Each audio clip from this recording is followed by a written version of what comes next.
Menjadi anak dari pemilik perusahaan bukan berarti langsung duduk di posisi penting, tapi harus mulai dari bawah. Halo semuanya, nama saya Michael. Selamat datang di channel saya, Sikutu Buku.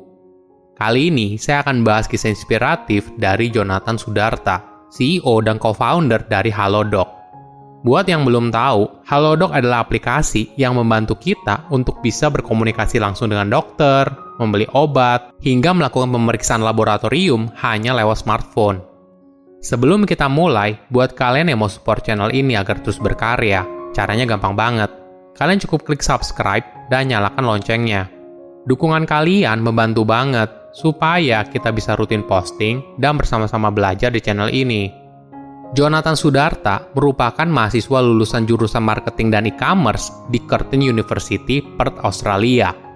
Waktu kuliah dulu, Jonathan bersama belasan rekannya mendirikan sebuah bisnis I.O. bernama Sub Production.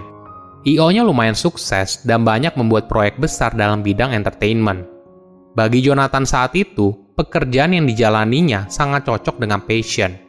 Selain itu, dia juga aktif bermain band dan olahraga seperti golf dan permainan hoki es. Bahkan, Jonathan sempat menjadi kapten tim nasional Indonesia untuk kejuaraan permainan hoki es. Namun, sebagai anak dari pemilik bisnis keluarga, Jonathan juga punya tanggung jawab.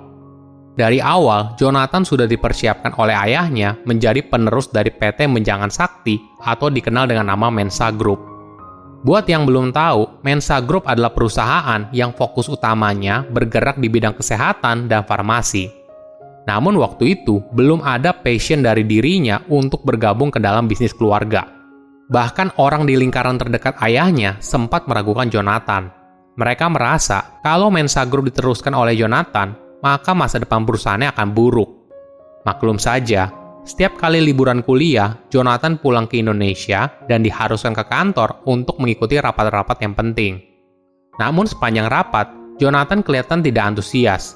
Tidak jarang juga dia sempat tertidur di dalam rapat. Ada pengalaman menarik yang mengubah pandangan Jonathan ketika bekerja di Mensa Group. Saat lulus kuliah, dia awalnya tidak tahu mau bekerja apa. Hingga akhirnya, Jonathan memutuskan untuk bekerja di Mensa Group. Walaupun begitu, ketika diskusi dengan ayahnya, dia bilang kalau Jonathan harus memulainya dari bawah. Dan Jonathan setuju dengan pendapat ayahnya. Namun waktu itu, belum ada program manajemen trainee di Mensa Group. Jadi, Jonathan sempat bingung harus mulai dari mana. Setelah diskusi lebih lanjut dengan ayahnya, akhirnya diputuskan pekerjaan pertama Jonathan di Pelabuhan Tanjung Priok. Di hari pertama Jonathan bekerja, dia sudah sempat kesal karena harus jalan dari rumah jam 5.30 pagi. Padahal biasanya dia baru bangun jam 11 siang. Ketika sampai di sana, dia bertemu dengan manajer yang ada. Jonathan pun diberikan uang 5 juta rupiah dalam nominal 1.000 rupiah. Tugas dia di hari pertama adalah memberikan tips 1.000 rupiah kepada buruh yang mengangkat barang di sana. Saat membagikan tip kepada setiap buruh di sana, Jonathan bertemu dengan seorang bapak tua renta berusia 70 tahunan. Melihat bapak tersebut, dia tidak tega memberikan 1.000 rupiah. Dia ingin memberikan 5.000 rupiah. Namun tindakan ini dicegah oleh manajer di sana.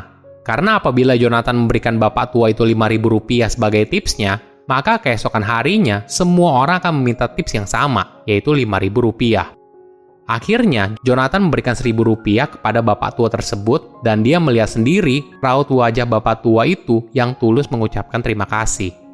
Kejadian ini sangat membekas di benak Jonathan. Dia masih ingat kalau saat pagi tadi, dia kesal karena harus bangun pagi ke pelabuhan. Namun saat itu, dia masih naik mobil dan hidupnya masih enak.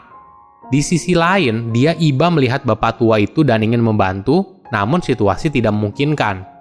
Kejadian ini membuat Jonathan sangat bersyukur atas hidup yang dia miliki dan menyadari kalau dia tidak boleh menyia-nyiakan privilege yang dia miliki saat itu.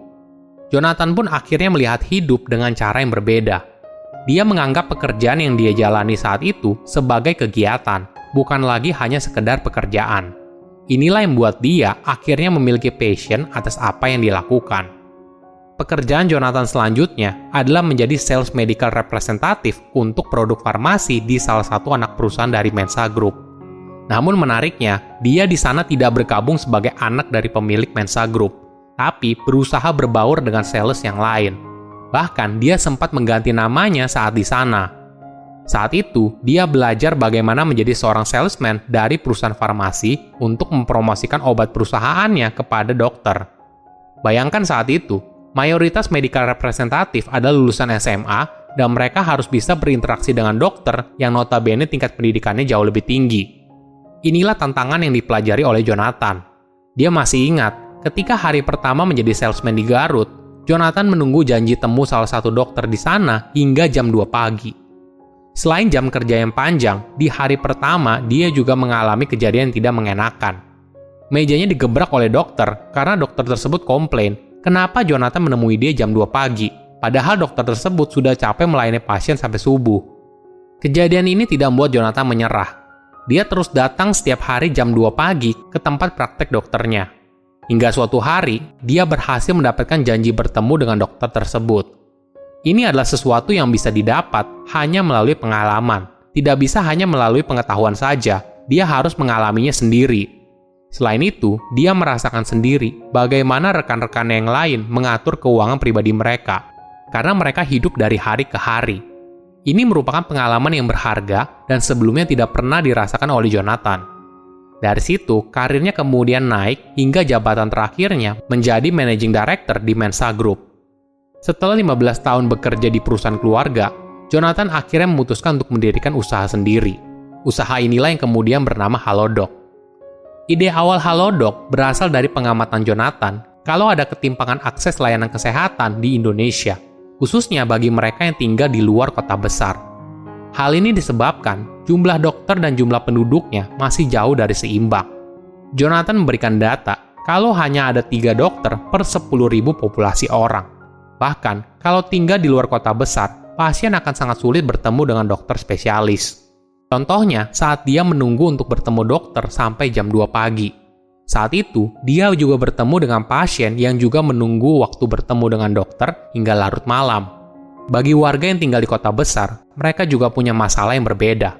Ada banyak kendala seperti kemacetan lalu lintas, antrian panjang di rumah sakit, hingga antrian panjang saat menebus obat di apotik. Bagi Jonathan, ini adalah peluang untuk memberikan solusi atas permasalahan yang ada dengan bantuan teknologi. Itulah awal mulanya Halodoc muncul pada tahun 2016 sebagai perusahaan teknologi yang melayani di bidang telekonsultasi kesehatan.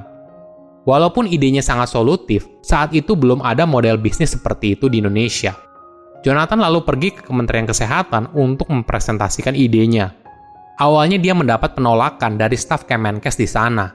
Namun beruntungnya, Direktur Jenderal pada masa itu sangat open-minded dan memberikan Jonathan kesempatan untuk menjelaskan lebih detail cara kerja model bisnisnya, sehingga pemerintah dapat membuat regulasi yang tepat.